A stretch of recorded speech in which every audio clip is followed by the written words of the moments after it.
News channel पर उस औरत का चेहरा देखकर वैभव की मम्मी की चीख निकल गई।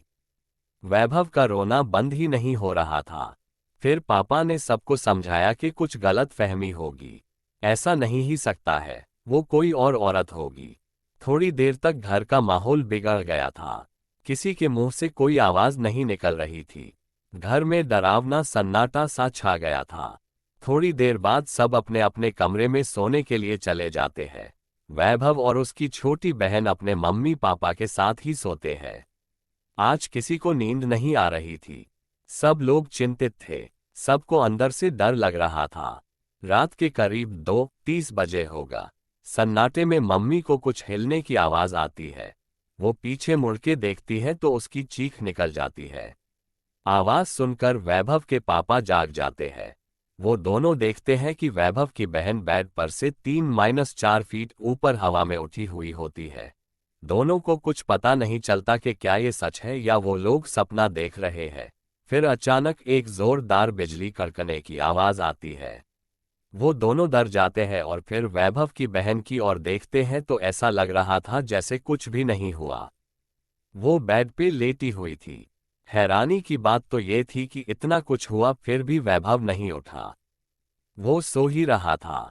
डर के मारे सबका बुरा हाल हो गया। मम्मी पापा को कुछ समझ में नहीं आ रहा था कि क्या हो रहा है। हर थोड़ी थोड़ी देर में कुछ ना कुछ अजीब और गरीब आवाजें आ रही थी बाहर से। कुत्ते रो रहे थे बाहर। माहौल और भी डरावना होता जा रहा था। रात कट ही नहीं रही थी।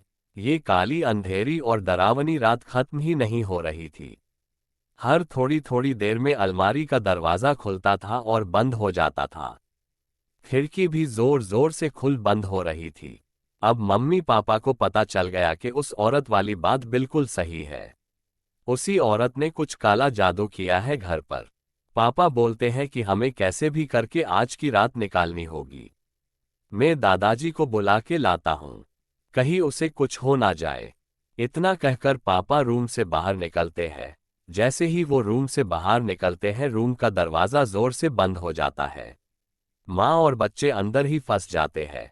पापा बहुत ट्राई करते हैं पर दरवाजा नहीं खुलता।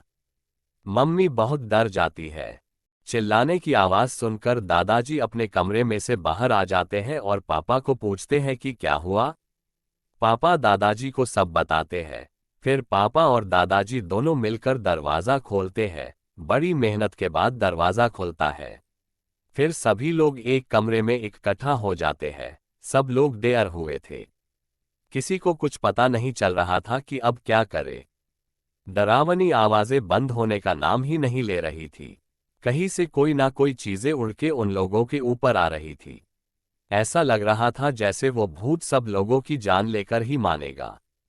फिर दादाजी गुस्सा हो जाते हैं।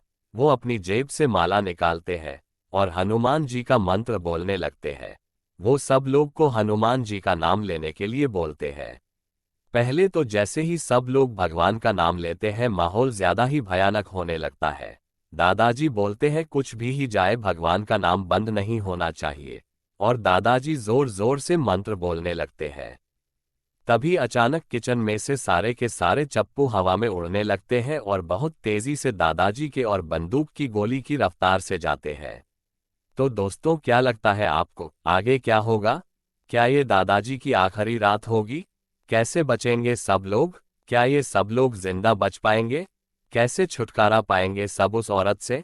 सब अगले पार्ट में पता चलेगा। अगर वीडियो अच्छी लगी तो लाइक करो, शेयर करो और कमेंट करो। जल्द ही मिलते हैं अगली वीडियो में।